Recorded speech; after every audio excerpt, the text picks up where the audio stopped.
Selamat malam saat berpisah. Dunia yang selalu nampak indah, nyamannya, manisnya, aku tinggalkan untuk selamanya. Suatu hari nanti kan jadi, mentari takkan bersinar lagi,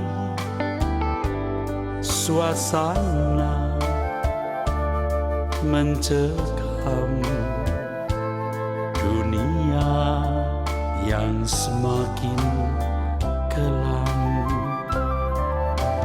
Tuhan, Engkau mengingat aku waktu alam semesta menderu. Engkau datang sebagai raja, menjemput orang saleh semua. Harimu yang mulia, ku harap segera tiba.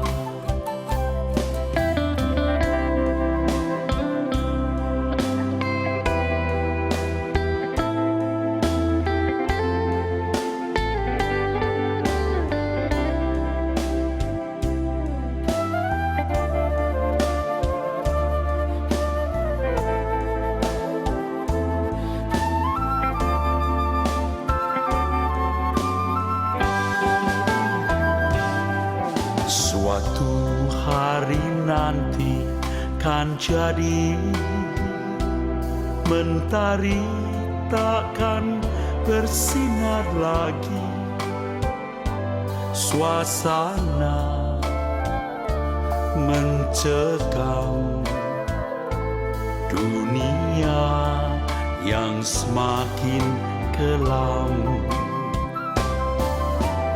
Tuhan, Engkau mengingat aku waktu alam semesta menderu.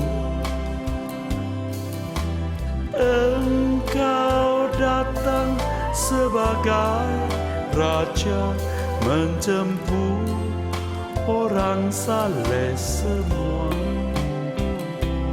Harimu yang mulia, ku harap segera tiba. Tuhan, Engkau mengingat aku waktu alam semesta menderu. Engkau datang sebagai raja, menjemput orang saleh semua. Harimu yang mulia, ku harap segera tiba. Ku harap segera tiba.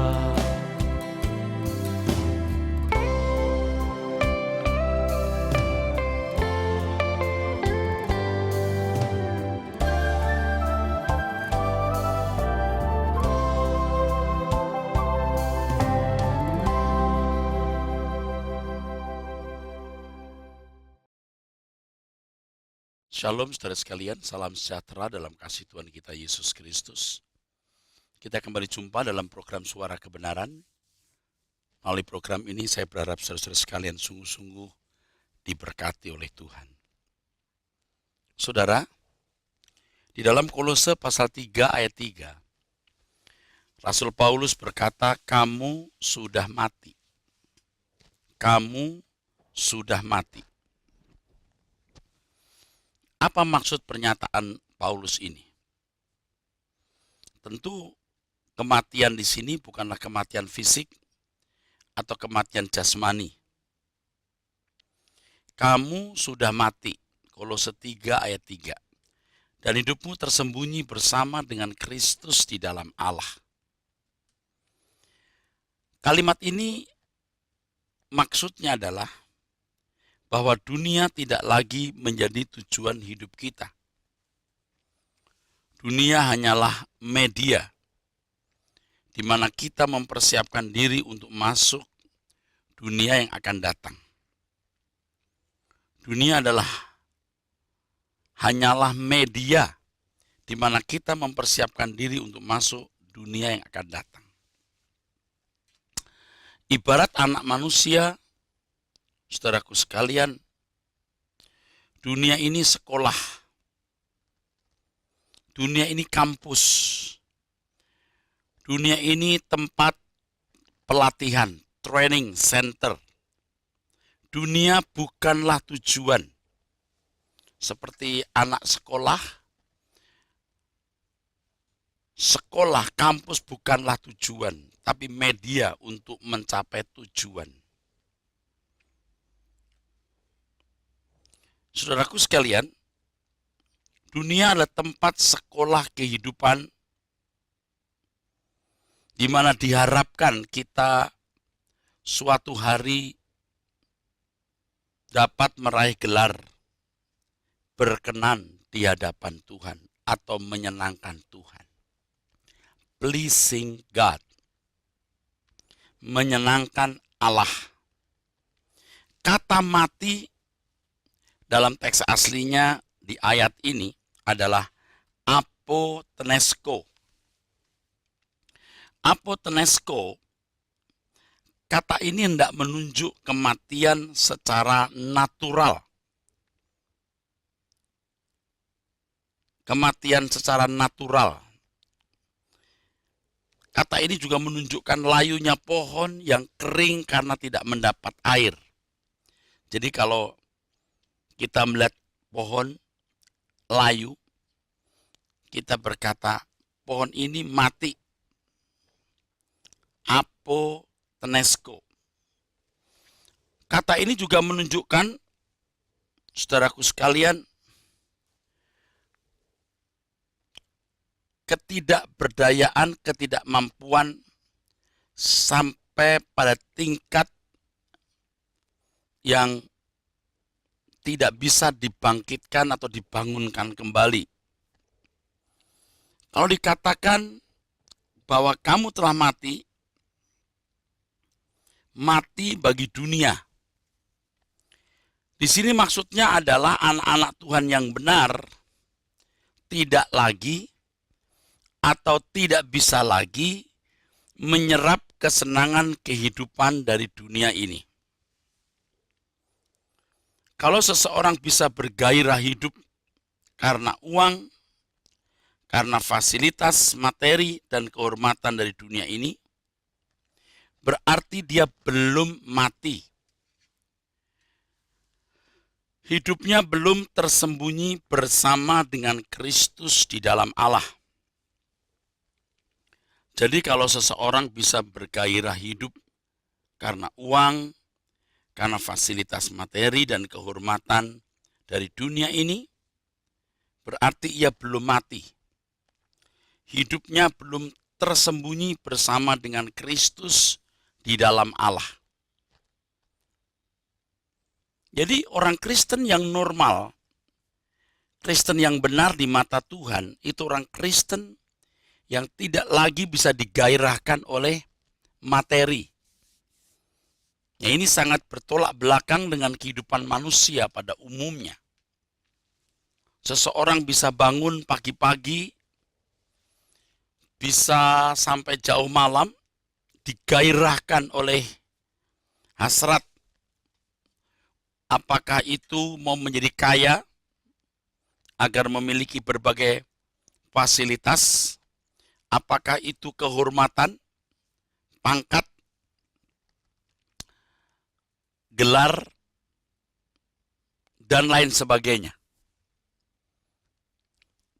Ada yang mendorong dan menggairahkan dirinya.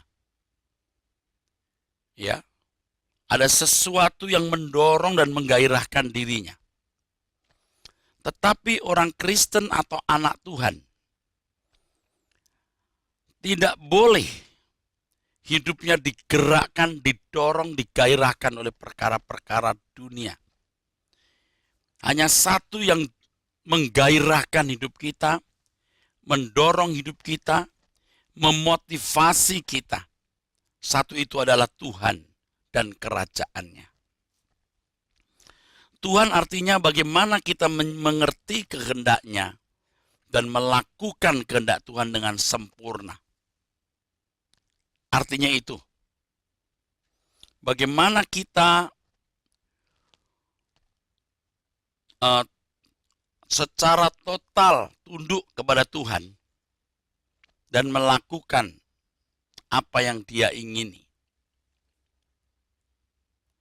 Digairahkan oleh Tuhan artinya demikian. Oleh kerajaannya artinya bahwa yang dapat membuat kita nyaman adalah nanti tinggal di dalam kerajaan Bapa di surga. Hal yang tidak mudah dan bahkan tidak bisa diterima oleh banyak orang.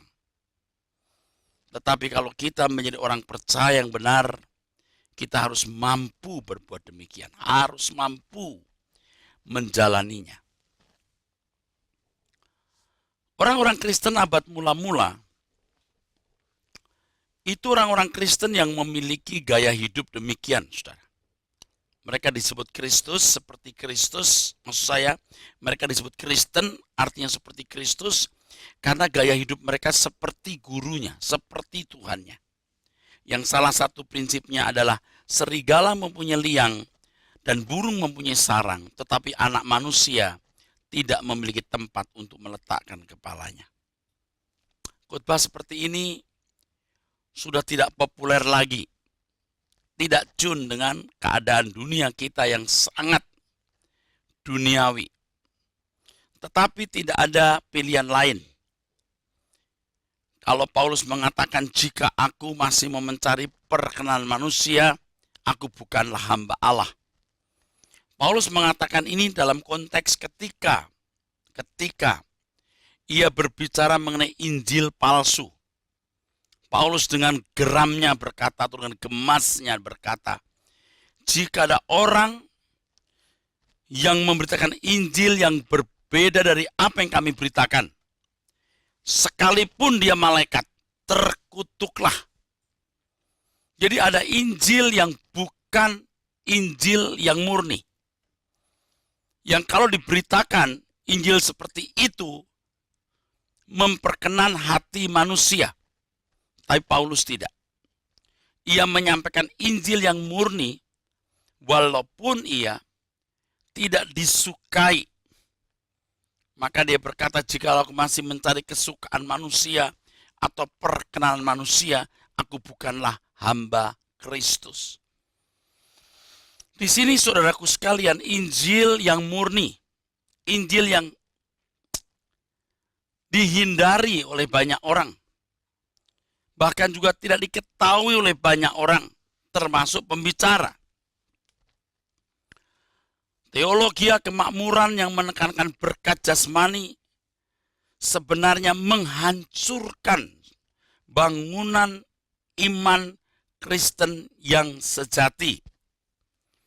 Tetapi mengatakan hal ini, mungkin orang menganggap kita sedang kepahitan terhadap kelompok tertentu atau orang-orang tertentu. Saya katakan saudaraku, tidak ada kepahitan kepada siapapun, baik kepada satu institusi gereja maupun pribadi atau apalagi individu. Tetapi jelas ketika Injil diberitakan demi kenyamanan hidup di bumi, demi memiliki kesenangan-kesenangan dunia, maka ia telah merusak kemurnian iman Kristen. Kita bisa mengerti mengapa Paulus mengatakan di dalam 2 Korintus pasal 11 ayat yang kedua sampai ketiga atau sampai keempat lebih lengkapnya. Aku takut kalau pikiranmu disesatkan dari kesetiaan kamu yang sejati kepada Kristus sama seperti Hawa diperdaya oleh ular. Aku takut. Bukan tanpa alasan ketakutan rasul ini. Sebab faktanya memang adanya banyak Injil palsu. Jadi Paulus menegur jemaat, kamu telah memulai dengan roh, masa kamu mengakhirinya dengan daging? Adanya pemberitaan firman yang sebenarnya bukan firman yang murni. Itu merusak bangunan iman Kristen yang sejati. Menghancurkan. Ini menyesatkan. Menggiring orang bukan menjadi corpus delicti, tetapi menggiring orang, saudaraku sekalian, hanya menjadi orang-orang Kristen yang betah hidup di bumi dan memanfaatkan Tuhan sebagai pegangan perlindungan dan sumber berkatnya. Nah, ini yang menyedihkan, saudaraku. Menyedihkan sekali. Faktanya memang demikian, saudaraku. Menyedihkan sekali. Nah, sekarang, saudaraku, bagaimana dengan kita hari ini? Apakah kita seperti orang Kristen kebanyakan itu? Yang hidupnya masih bisa digairahkan oleh perkara-perkara dunia fana. Mestinya, saudaraku sekalian, hidup kita digerakkan oleh semangat rohani Tuhan dan kerajaannya. Saudaraku sekalian, jadi kalau kita dulu ya jalan-jalan ke mall atau datang ke pameran mobil, wah, kita merasa, saudaraku, bahwa kita membutuhkan semua itu, ya. Kita menuntut untuk bisa memiliki semua itu.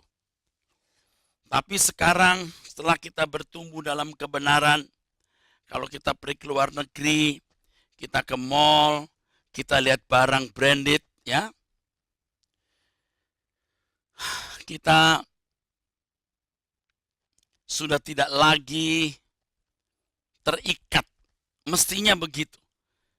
Beli tidak salah, memiliki tidak keliru dengan motif memang itu kebutuhan.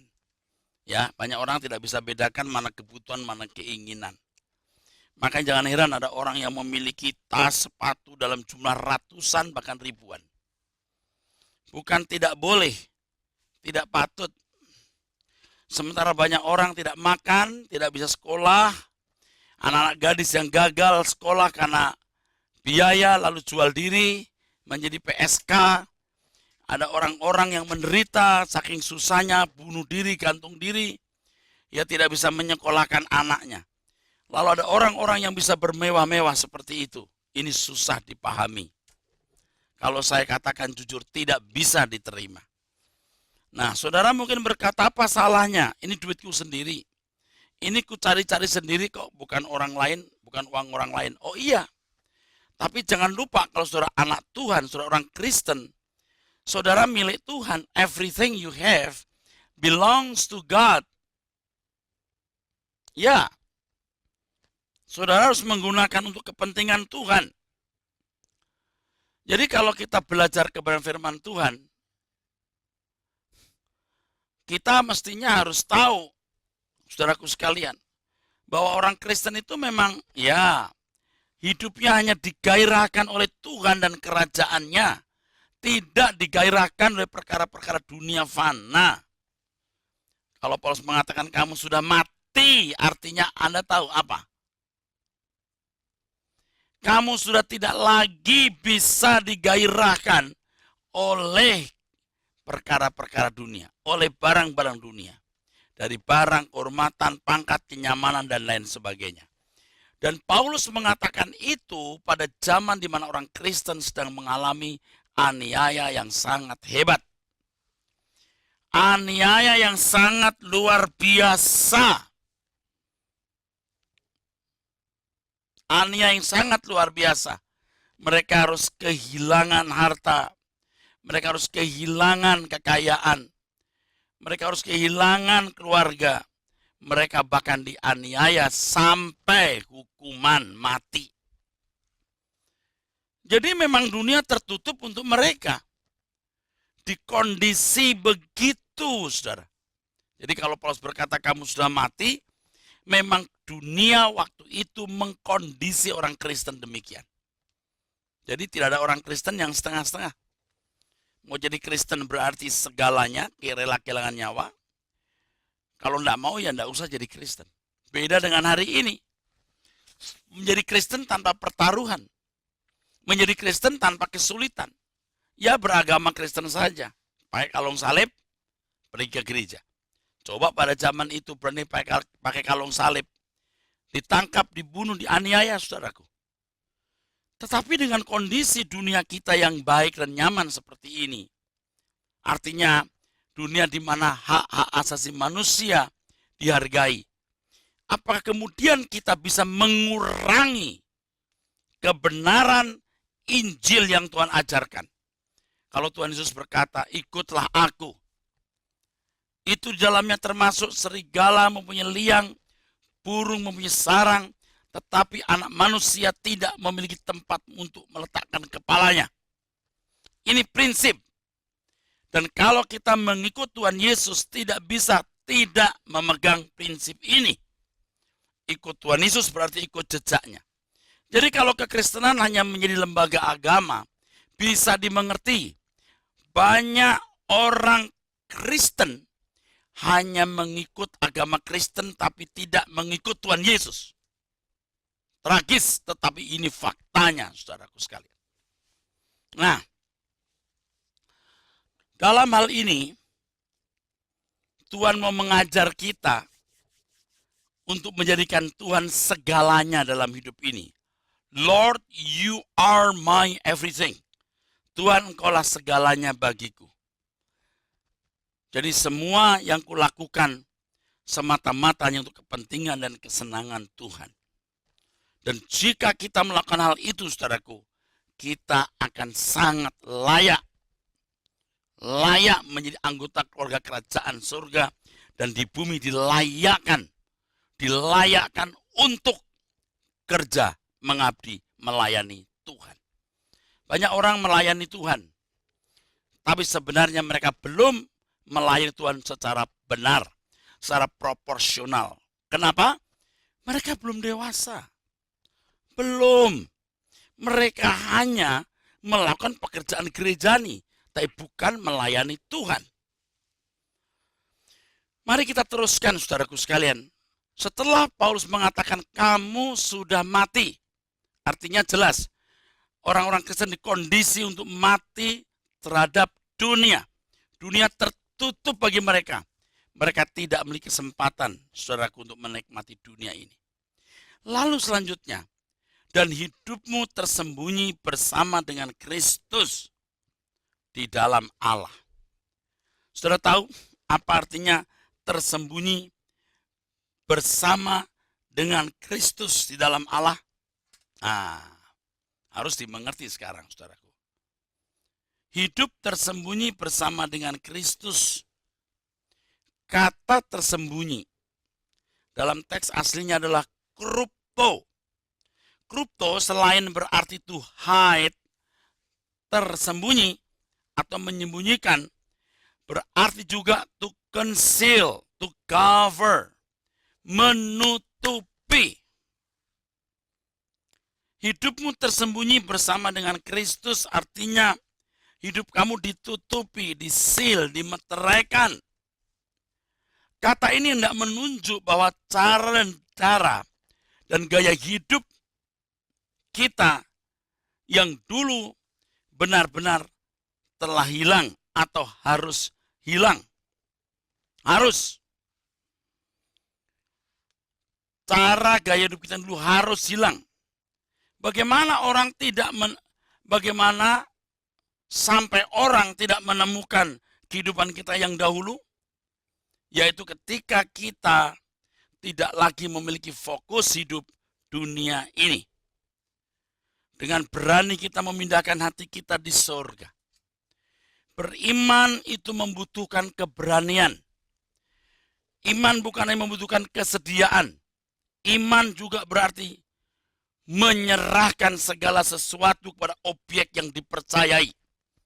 Dalam bahasa Yunani ada satu kata, pisteuo. Artinya dalam segala hal kita pasrah kepada Tuhan. Pasrah bukan karena kita tidak berdaya, kita punya kebutuhan yang tidak bisa kita penuhi, lalu kita datang kepada Tuhan agar Tuhan ya mencukupi kebutuhan-kebutuhan kita. Bukan begitu. Beragama pada umumnya demikian. Kita membutuhkan Tuhan karena kita membutuhkan berkat jasmaninya. Tetapi kita ini membutuhkan Tuhan karena kita mau mencontoh gaya hidupnya. Dengan mencontoh gaya hidupnya dan kita menjalani gaya hidupnya, kita menjadi orang yang sungguh-sungguh berharga, bernilai di hadapan Tuhan. Nah, banyak orang Kristen yang mencari Tuhan hanya karena pemenuhan kebutuhan jasmani atau rangsangan-rangsangan kesulitan. Karena kesulitan hidup, karena kebutuhan-kebutuhan, mereka ikut Tuhan Yesus. Ini pengikutan pengiringan yang tidak benar, tidak tepat, salah. Kalau terus-menerus dalam keadaan seperti ini, waduh saudaraku sekalian. Ikut Tuhan hanya karena mau berkatnya, perlindungannya, bukan karena mencontoh gaya hidupnya. Terus-menerus seperti itu. Dia tidak akan pernah mengenal kekristenan yang sejati. Krupto artinya menutupi. Jadi gaya hidup kita yang dulu itu lenyap. Gaya hidup kita yang lalu itu lenyap. Sekarang diganti dengan gaya hidup baru anak Tuhan. Hanya ini yang paling dapat membedakan antara anak dunia dan anak Tuhan. Ketika kita memindahkan hati di surga, berkat yang besar diterima sebelum kekekalan, yaitu kita diubahkan terus, kita dibaharui terus, sampai kita makin menjadi kudus, tak bercacat, tak bercela, dan kita bisa dipercayai untuk mempersembahkan hidup bagi pelayanan pekerjaan Tuhan. Ini saudaraku sekalian yang Tuhan mau. Jadi hidupmu tersembunyi. Artinya hidup kamu yang dulu sudah tidak ada. Yang muncul pribadi Kristus. Gaya hidupnya Tuhan Yesus. Nah, dengan demikian saudaraku sekalian, kita menjadi orang-orang yang berbeda dari. Different from. Berbeda dari. Ordinary people. Orang pada umumnya. Kita memiliki hidup yang sangat excellent, unggul. Di situ barulah kita layak, pantas menjadi anak-anak Allah. Bukannya sebutan, bukannya status kosong. Tapi seluruh existence kita, seluruh keberadaan kita, seluruh sikap hidup kita, bahkan natur kita adalah natur ilahi. Saudaraku sekalian, ini adalah pilihan. Anda tidak bisa berkata, oh aku mau. Tidak bisa. Anda harus masuk ke dalam perjuangan untuk memiliki kehidupan yang serupa dengan Tuhan Yesus dengan seluruh gaya hidup yang dimiliki oleh Tuhan. Saudaraku sekalian, kehormatan kita bisa demikian. Anugerah kita bisa demikian. Dan Tuhan akan menuntun kita lewat Roh Kudus membawa kita kepada segala kebenaran.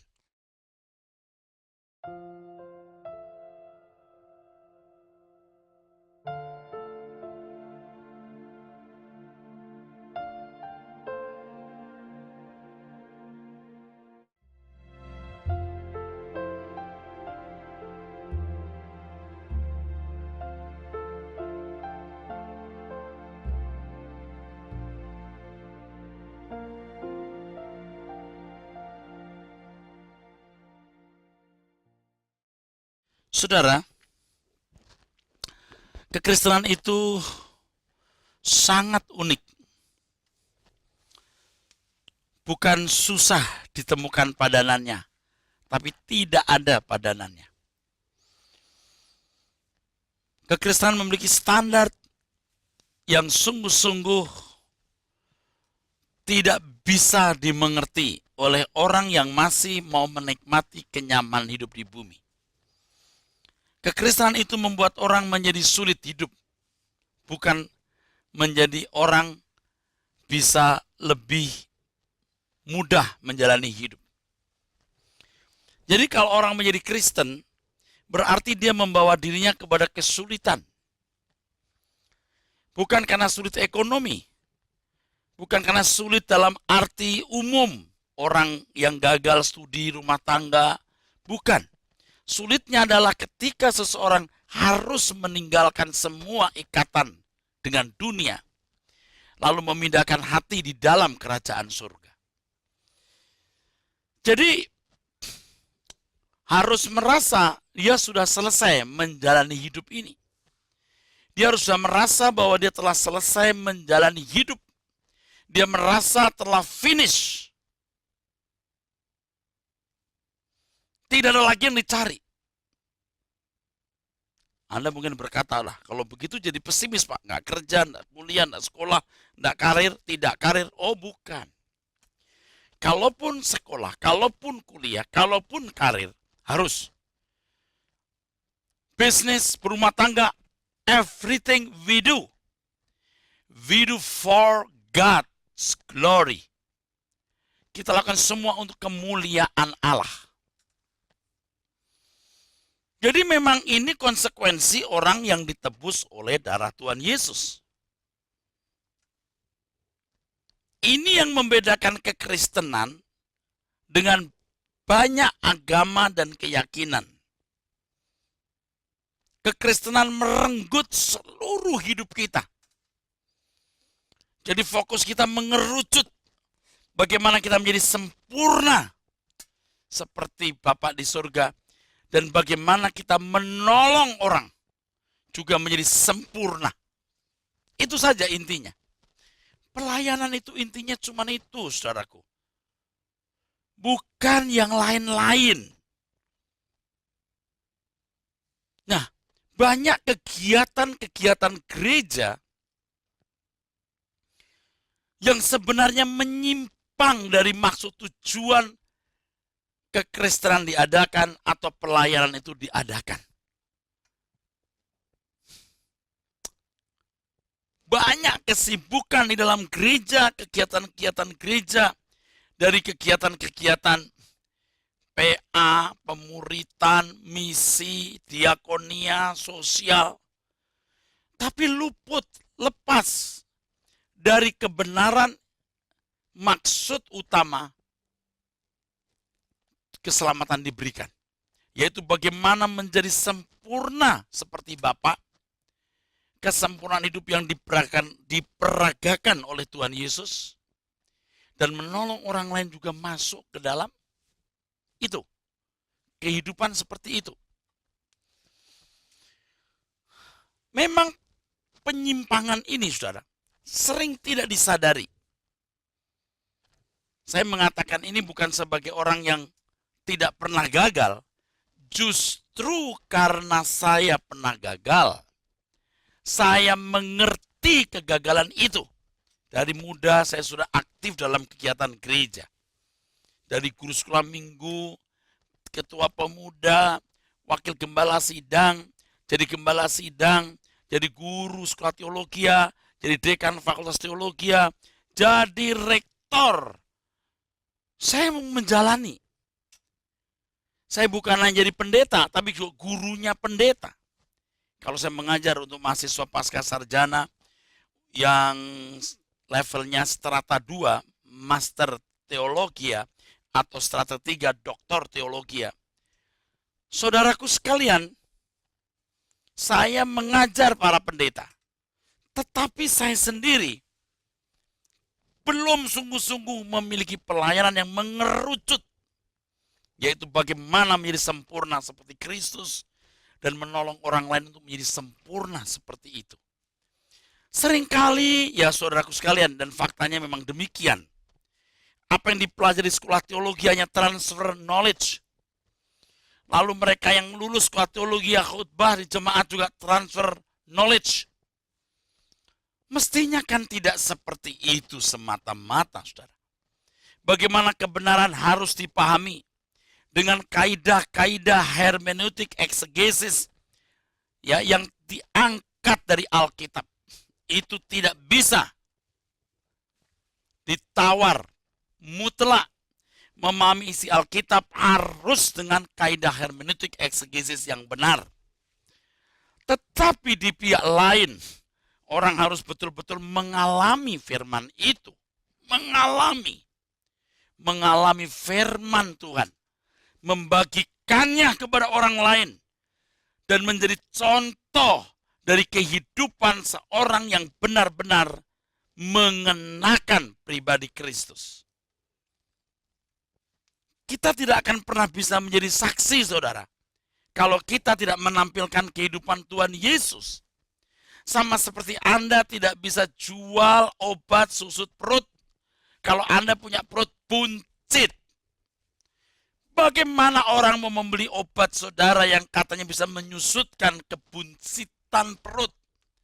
Bagaimana Anda bisa menawarkan obat yang katanya bisa kurus, sementara Anda sendiri seperti bola? Nggak bisa kan? Nah, demikian pula dalam kehidupan kita sebagai orang Kristen. Kalau di dalam pelayanan kitanya transfer knowledge, ini untuk para pelayan-pelayan jemaat, mungkin kita tidak perlu menunjukkan bagaimana hidup dari sosok anak Allah. Tapi yang kita transfer not just knowledge, but our lifestyle. We are a role model. Kita ini contohnya, kita teladannya, saudara. Kita jadi contoh. Jadi kebenaran-kebenaran yang kita pelajari harus kita kenakan. Harus terperagakan. Dengan demikian, saudaraku sekalian, yang kita ajarkan bukan hanya teori, tapi juga fakta kehidupan di mana kita menjalani, mengalaminya ketika kita berjalan dengan Tuhan untuk memiliki satu kehidupan yang berkenan di hadapan Bapa di surga. Jadi hidup yang kita hidupi ini haruslah kehidupan anak Allah. Sehingga kita bisa berkata seperti Paulus berkata, hidupku bukan aku lagi, tapi Kristus yang hidup di dalam aku. Ini saudaraku sekalian, orang-orang yang sudah mati. Jadi kalau kita masih hidup, artinya manusia lama kita masih hidup, kita tidak bisa menjadi anak-anak Allah yang layak masuk kerajaan surga. Yang masuk kerajaan surga artinya masuk dalam anggota keluarga kerajaan. Itu anak-anak Allah yang dilahirkan oleh Allah, yang berkarakter seperti Allah, yang berkodrat ilahi. Dulu waktu saya masih muda, saudaraku sekalian, ya, ayat firman Tuhan yang mengatakan hidupku bukan aku lagi, tapi Kristus yang hidup dalam aku, itu ayat yang sudah sangat biasa ya kita gunakan, saudara. Ayat yang sudah terbiasa kita gunakan. Jadi kita ucapkan, kita nyanyikan, tapi faktanya sebenarnya kita belum sungguh-sungguh. Dulu waktu masih muda di gereja kita nyanyi. Waktu saya kuliah di sekolah teologi saya menyanyi. Adapun hidupku ini bukannya aku lagi, melainkan Kristus yang hidup di dalam aku. Nah, adapun hidupku ini bukannya aku lagi, melainkan Kristus yang hidup di dalam aku. Wah, mantap. Nyanyinya gampang, mengucapkan kalimatnya lancar, prakteknya yang nyaris tidak kita lakukan sama sekali. So that it is no longer I who live, but it is Christ who lives in me. This life that I live now, I live by faith in the Son of God. Jadi hidup yang kuhidupi sekarang ini adalah hidup anak Allah di dalam diriku. Pernah Anda mendengar kalimat bahwa satu gunung tidak boleh ada dua macan? Sama. Kamu tidak dapat mengabdi kepada dua tuan. Di dalam hidupmu tidak boleh ada dua majikan. Tidak boleh ada dua kekuatan yang kamu junjung tinggi, kamu hormati. Harus memilih salah satu. Apakah Tuhan atau pihak lain. Kalau kita berkata hidupku bukan aku lagi tapi Kristus yang hidup dalam aku, artinya kesediaan kita dari kredo atau pengakuan itu bahwa Tuhanlah yang mengambil alih hidupku. Bagaimana kita bisa dikuasai Tuhan? Tuhan mengambil alih dalam hidup kita. Kalau kita belum mati, kita masih mau berkuasa di gunung hidup kita. Mestinya kita matikan diri kita, hidupku bukan aku lagi. Supaya Kristus yang bisa hidup, berkuasa, bertahta dalam hidup kita ini. Saudaraku sekalian yang kekasih, ini pilihan. Ini tidak bisa terjadi dengan otomatis, tidak bisa. Harus diperjuangkan. Kita bisa mengerti mengapa Paulus, saudaraku sekalian, dalam satu pernyataannya dia berkata, more than anything else, however, we want to please him, whether in our home here or there. Artinya, lebih dari semuanya, bagaimanapun we want to please him. Kami ingin menyenangkan Tuhan. Bagaimanapun. Ya, kami mau menyenangkan Tuhan. More than anything else. We want to please him. Whether in our home, here or there. Ya, saudaraku sekalian. Jadi lebih dari semuanya aku berusaha berkenan. Ini sebenarnya sama dengan bagaimana aku membunuh hasrat-hasrat pribadiku, keinginan-keinginanku pribadi, lalu aku dikuasai oleh Tuhan, si pemilik kehidupan, sang pemilik kehidupan. Lalu dilanjutkan oleh Paulus, for all of us must appear before God, before Christ, to be judged by him.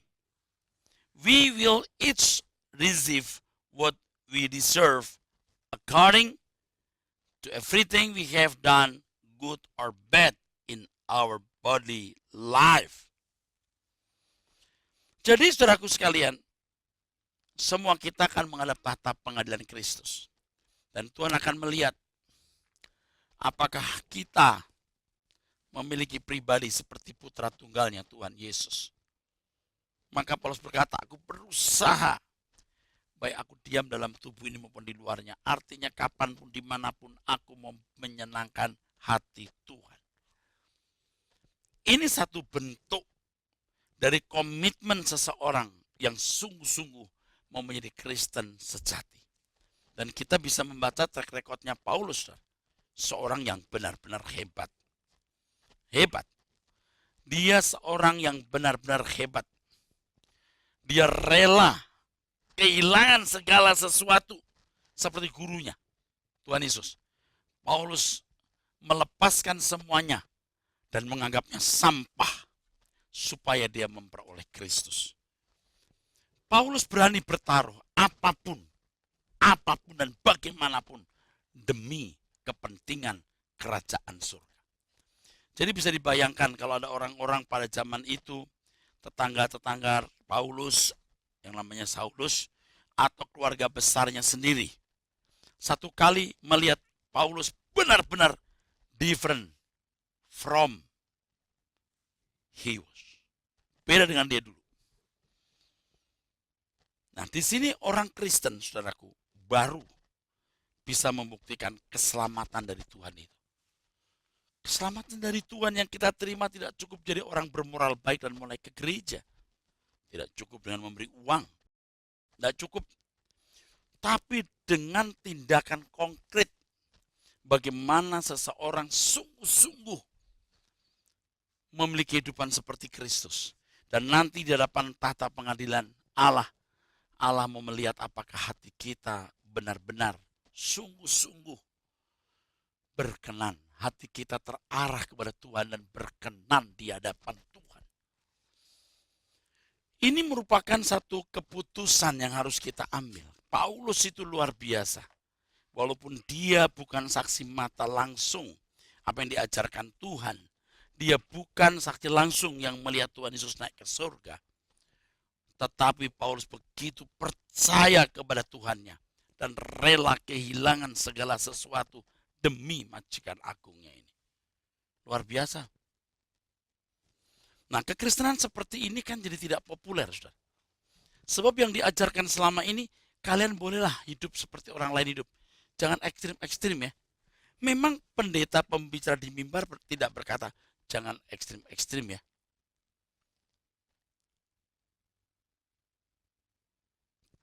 Ayo biasa-biasa saja. Itu sebenarnya. Memang secara tidak langsung ya, pendeta itu mengatakan, udah biasa-biasa saja ya. Memang nggak dikatakan begitu. Tapi khotbah-khotbahnya mengarah, jangan ekstrim. Biasa-biasa saja. Kalau orang tidak ekstrim terhadap Tuhan Yesus, dia tidak bisa ikut Tuhan Yesus, saudaraku. Orang yang ikut Tuhan Yesus, orang yang beriman kepada Tuhan Yesus, bukan hanya membutuhkan nalar untuk berpikir, tapi juga keberanian untuk mengikuti jejaknya. Kalau selama ini kita menganggap kekristenan begitu mudahnya, wah, kita salah, saudara. Kita keliru. Kita menganggap jadi Kristen itu akan melancarkan jalan hidup. Tuhan akan berkati, Tuhan akan lindungi, Tuhan akan jaga. Everything will be finished, will be done perfectly. Because of the power of God guide us. Ya, orang mikir begitu. Pokoknya Tuhan akan tuntun kita. Bagaimanapun kita akan sampai kepada surga. Enggak. Sebab ketika jemaat secara tidak langsung diracuni dengan pernyataan, jangan ekstrim-ekstrim. Sekali lagi, memang tidak diucapkan. Tapi kita menemukan banyak pembicara seakan-akan berkata, udah jangan macam-macam. Jangan ekstrim-ekstrim, biasa saja jadi manusia. Nanti kalau kamu ekstrim-ekstrim, kamu ditolak, kamu nggak bisa jadi saksi loh. Lalu orang tidak berani ekstrim atau fanatik. Karena mendengar kata ekstrim fanatik, konotasinya sudah sangat negatif. Sehingga orang tidak berani ekstrim. Kalau kita mengikuti apa yang dikatakan Tuhan, ya, semua menunjukkan bahwa ikut Tuhan harus ekstrim. Betul. Semua ikut Tuhan harus ekstrim. Pernyataan-pernyataan Tuhan dari sejak Tuhan khotbah di bukit sampai naik ke surga, itu pernyataan yang ekstrim. Semua ekstrim. Misalnya, khotbah di bukit Tuhan itu sudah mulai dengan pernyataan, jika hidup keagamaanmu tidak melebihi hidup keagamaan ahli Taurat dan orang Farisi, kamu tidak masuk surga. Jika hidup keagamaanmu tidak lebih benar dari hidup keagamaan ahli Taurat dan orang Farisi, kamu tidak masuk surga. Apa enggak ekstrim ini? Hah? Orang Farisi, ahli Taurat, tokoh-tokoh agama yang memiliki standar moral, standar keberagamaan lebih dari orang lain. So, clear, jelas begitu. Jelas sekali. Hidup keagamaanmu harus lebih dari ahli Taurat orang Farisi. Loh, ahli Taurat orang Farisi, tokoh-tokoh agama yang memiliki kesucian, kesalehan lebih dari orang kebanyakan. Mereka bak malaikat yang sempurna di mata manusia. Tapi Tuhan Yesus berkata, kamu harus memiliki kebaikan moral atau kebenaran, ya, yang melebihi mereka. Harus lebih dari mereka. Kalau kamu tidak kehilangan nyawa, kamu tidak beroleh nyawa. Kalau kamu tidak melepaskan segala sesuatu, kamu tidak bisa ikut aku. Loh, ini kan ayat-ayat ekstrim. Ketika orang berkata, Tuhan aku mau ikut kemanapun Tuhan pergi. Serigala mempunyai liang, burung punya sarang. Anak manusia tidak punya tempat untuk meletakkan kepalanya. Ekstrim. Ekstrim bro. Ekstrim saudaraku. Tetapi inilah harga yang harus dibayar untuk menjadi pengikut Kristus. Menjadi anak-anak Allah. Konsekuensinya. Resikonya tidak bisa tidak.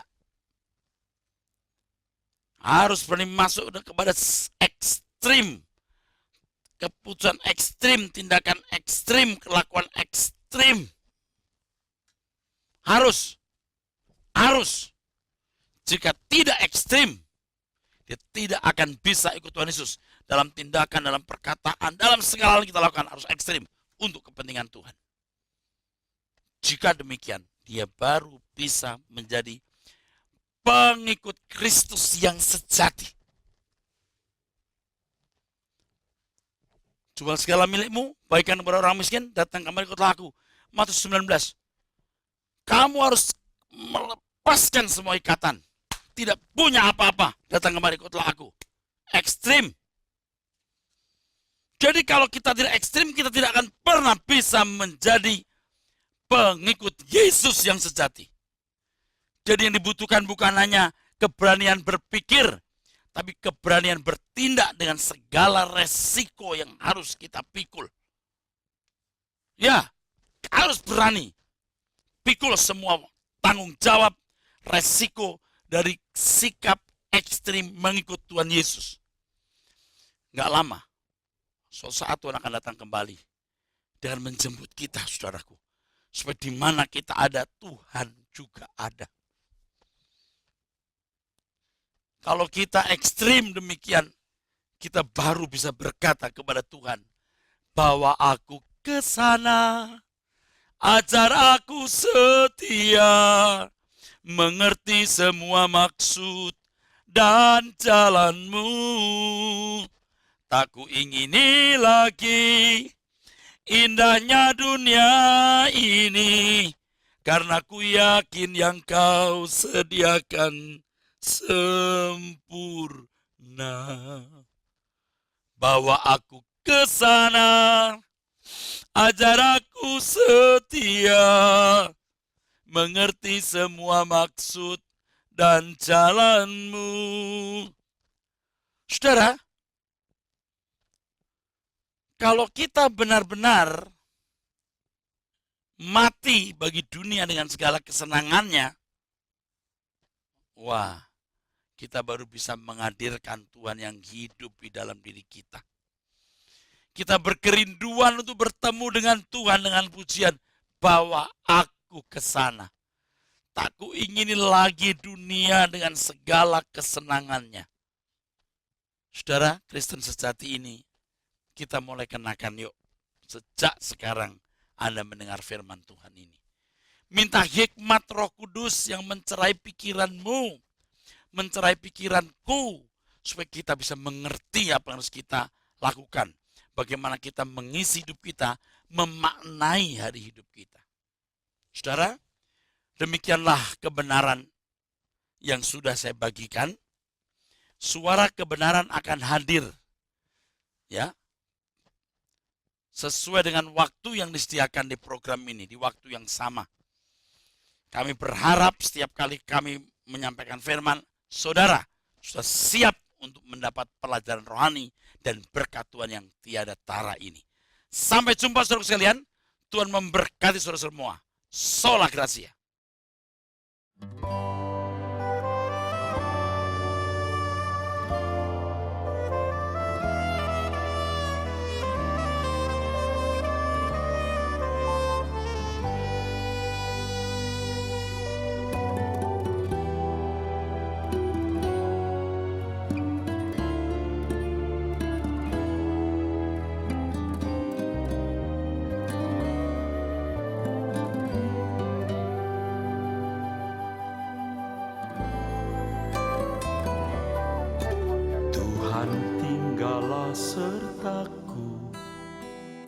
Hari telah senja, waktuku pulang kembali menghadap Bapa. Tuhan tetap sertaku di sisa perjalananku, setia sampai akhir hidupku. Tuhan tinggallah sertaku, hari telah senja, waktuku pulang kembali menghadap Bapa. Tuhan tetap sertaku di sisa perjalananku, setia sampai akhir hidupku. Kerinduan hati ini Kau dapati, aku setia hidup berkenan di hadapan-Mu. Saat ku menutup mata, tunai sudah panggilanku, menggenapi rencana-Mu Bapa.